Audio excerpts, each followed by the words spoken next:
Assalamualaikum warahmatullahi wabarakatuh. Selamat pagi Baraya Kabar Priangan semua. Ketemu lagi bersama saya Sulistiana Dewi dalam program Lintas Berita Harian Umum Kabar Priangan. Edisi hari Selasa 15 Oktober tahun 2024. Pada kesempatan kali ini saya ingin mengulas beberapa kabar yang sudah kami rangkum dalam edisi cetak Harian Umum Kabar Priangan yang tentunya menyajikan berita yang ada di wilayah Priangan Timur secara akurat dan juga menarik tentunya. Kita mulai dengan headline di sini masih diwarnai dengan pelaksanaan Pilkada serentak tahun 2024. Di antaranya mengenai temuan pelanggaran kampanye yang mulai marak. Seperti kita ketahui, pelaksanaan kampanye yang sudah dimulai sejak 23 September tahun 2024 ini sudah berlangsung hampir 1 bulan. Di sini Bawaslu Kabupaten Sumedang menemukan 6 temuan yang diantaranya didominasi oleh pelanggaran netralitas ASN.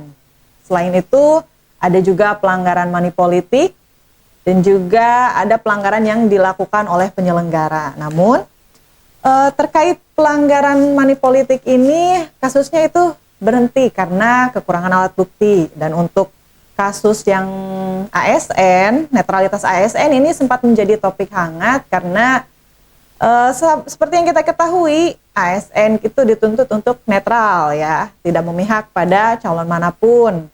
Tapi setelah mendapat laporan ini, Bawaslu langsung berkoordinasi dengan BKN karena BKN lah yang memutuskan sanksi terhadap ASN tersebut.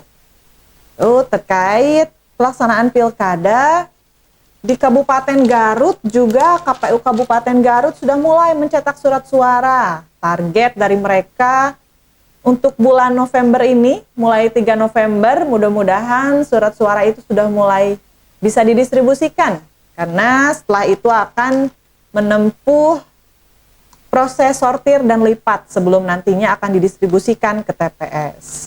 Selain itu, ada juga kabar terkait ini operasi Zebra Lodaya yang sudah mulai dilaksanakan sejak tanggal 7, sudah mulai 14 sampai 27 Oktober. Jadi selama 14 hari operasi Zebra Lodaya akan dilaksanakan.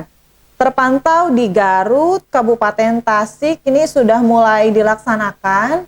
Tentunya operasi Zebra Lodaya ini bertujuan untuk menciptakan keamanan, keselamatan, dan juga ketertiban di jalan raya tentunya. Jadi buat Baraya Priangan semua, jika berkendara tetap utamakan keselamatan, memakai helm, sabuk pengaman, dan tentunya jangan lupa membawa surat-surat yang diperlukan. Itu dari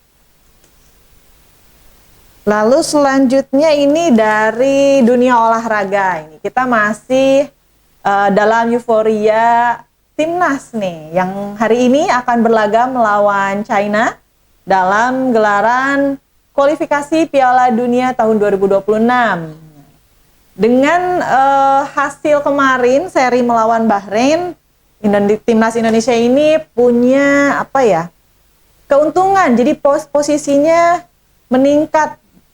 Yang sebelumnya berada di peringkat 129 dan sekarang ada tambahan 4,39 poin nih dan akhirnya naik gitu menjadi peringkat ke 127. Tentunya target PSSI pada kali ini Indonesia itu bisa masuk ke 100 besar.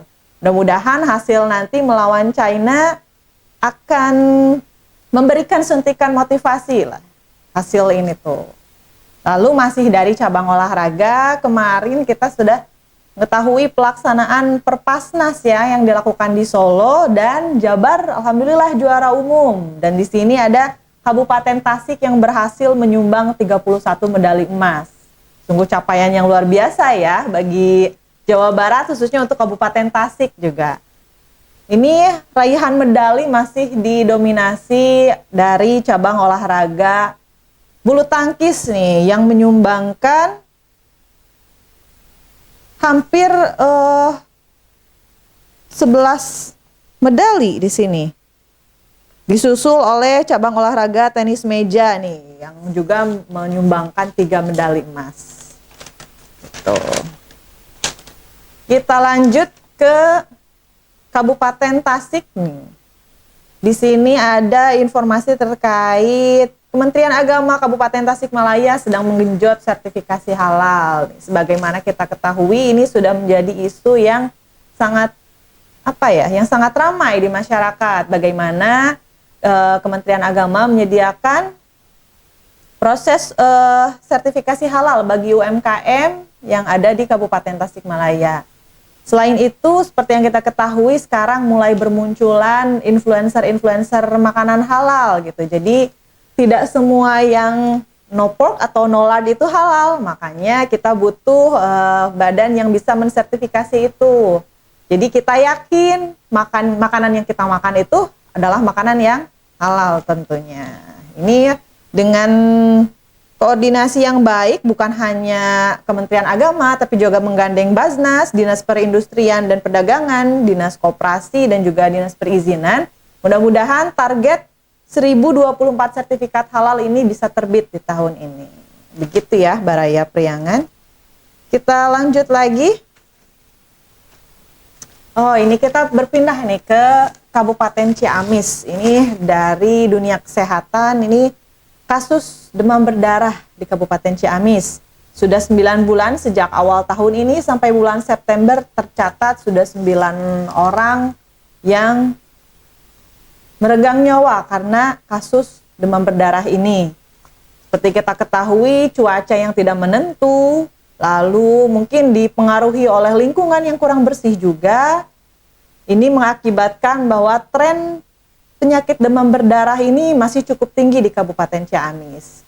Jadi buat Baraya Priangan semua, bukan hanya yang di Ciamis, tapi di daerah lain juga tetap jaga kebersihan dan segera laporkan jika ada kasus-kasus demam berdarah itu kepada penyelenggara kesehatan di daerahnya masing-masing. Mudah-mudahan tidak menimpa Baraya Priangan semuanya ya. Sekarang kita beralih lagi ke Banjar Pangandaran. Apa sih yang menjadi topik hangat di Banjar dan Pangandaran pada hari ini? Oh, ini ya terkait lalu lintas. Ada mobil Toyota menyeruduk warung nih milik warga di Pangandaran. Nah, alhamdulillah tidak ada korban jiwa, namun kerugian ditaksir hingga puluhan juta rupiah. Jadi tetap berhati-hati Baraya Priangan untuk berkendara.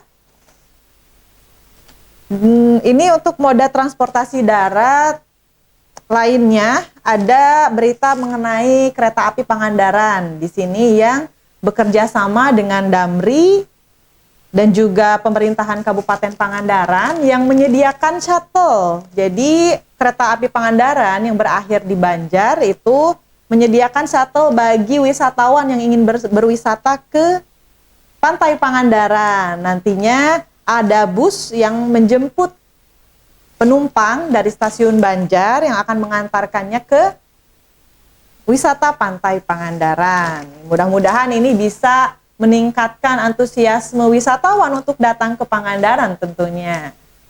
Dan juga memudahkan ya, mudah-mudahan dengan adanya shuttle ini wisatawan merasa terbantu untuk langsung datang ke Pangandaran.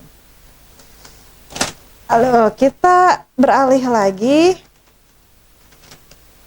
Ini dari dunia pendidikan. Ini ada pembentukan Satgas PPKSP.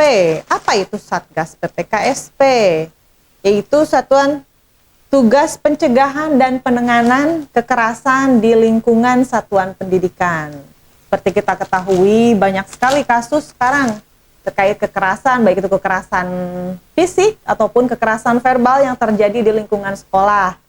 Nah, dengan adanya program ini, mudah-mudahan siswa merasa aman untuk bersekolah tentunya, dan jika mendapati mengalami sebuah kekerasan di lingkungan sekolah, bisa melaporkannya kepada Satgas terkait. Dan tentunya selain melakukan penanganan, Satgas ini juga bertugas untuk melakukan pencegahan. Maka dari itu sosialisasi terkait perilaku kekerasan di sekolah santer dilakukan oleh Satgas tersebut.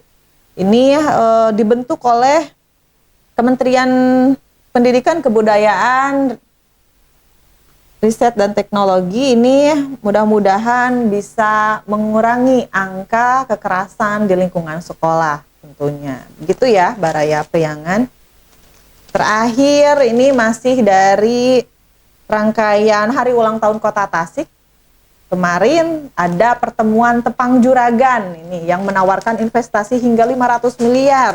Wah, banyak sekali ya. Jadi juragan atau para pengusaha-pengusaha di wilayah Priangan Timur ini kemarin hadir di acara yang dikomandoi oleh Kamar Dagang dan Industri Kadin Kota Tasikmalaya. Mudah-mudahan ini jadi sinyal positif ya bagi pelaksanaan bagi ekonomi, khususnya akan mengkatrol ekonomi di wilayah Priangan Timur, khususnya di Kota Tasikmalaya.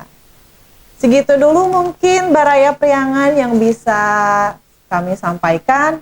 Untuk berita lebih lanjutnya, jangan lupa dapatkan edisi cetak harian Kabar Priangan edisi Selasa 15 Oktober 2024. Jangan lupa support kami juga di YouTube kami Kabar Priangan. Jangan lupa like, komen, dan subscribe. Dan juga ikuti semua media sosial kami. Saya Sulistiana Dewi pamit. Wabillahi taufiq wal hidayah. Wassalamualaikum warahmatullahi wabarakatuh.